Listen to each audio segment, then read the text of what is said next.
And it was like the 5th grade, and I was ready to start learning to play ball. And I remember my grandparents, they went and paid and got this piece of concrete poured. And I got this basketball goal, right? And it wasn't a gorilla goal, it wasn't anything nice. We didn't have a lot of money, but we got this telephone pole stuck in the ground, right? And I had an old jankety basketball goal and a rim. And I remember I walked out on that court as a kid, and as I walked out onto that court with the kid, my dad, he stood between me and the basket, and he said, "Nate, listen, I want to teach you what check is." And we checked up. He said, "Now your job and your goal is to put that ball in that goal." And I remember I got the ball, man, I didn't know what I was doing. I was a kid, right? He didn't let me make one basket. He said, "Listen," and he looked at me and he looked at my mom and he said, "My son is never probably going to be the most talented. He's probably never going to be the most gifted at playing basketball. And when he goes out in life, he's probably never going to be the most talented and the most gifted at anything that he goes after. There's always going to probably be somebody that's a little more quick, a little more witty, a little bit more smart, a little bit more advanced. But you know what, my son," and I remember he looked at me and my mom, he said, "You know what my son can learn to control about him? He can learn to refuse to quit. He can learn to see an obstacle and an object in front of him, and he can at all costs see the problem and figure out how to get around it. He can control how hard he works. He can control how much he refuses to let any opposition, any object in front of him and his goal stand in his way. And so I'm not going to give my son nothing. He's going to learn to see the problem and to figure out how to outwork it." I know many of us, some of us, we feel broken.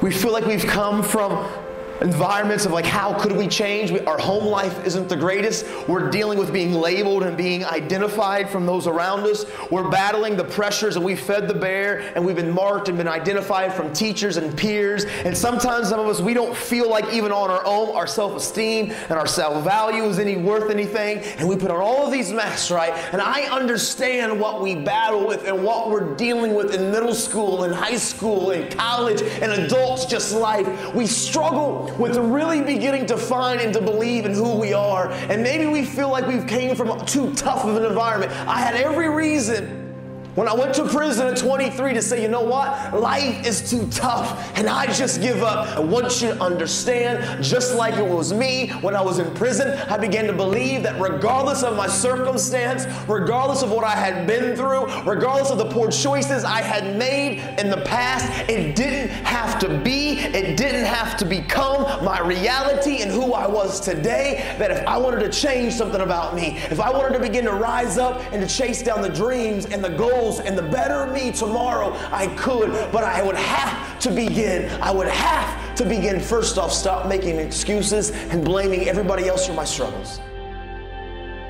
I'm telling you, in this room right now, there's not one teacher, there's not a parent, there's not an administrator, there's not one speaker, there's not a friend, there's not a peer that can keep you and that can stop you from overcoming and chasing down and becoming what you genuinely, truly want to become. It's like when my dad was standing in front of me, right? And I had the ball, and here was the basketball goal, and my dad was the obstacle and the object keeping me from achieving my task and my dream. Many of us feel like right now there's a mountain in front of you that seems immovable. Many of you seem right now there's an object and a situation from your past and your journey that just seems like it's too tough. But I'm telling you, the power of good choices, the power of hard work, tenacity, refusing to quit, refusing to say I can't or I won't and I give up and I quit, but beginning to say and to really believe I can, I must, I will, I refuse, I won't be defeated. Nothing in front of me is going to stop because I can control me. I can control the controllable, and that's how hard I work. That's my desire to refuse to quit. No matter what, I will not give up until I achieve my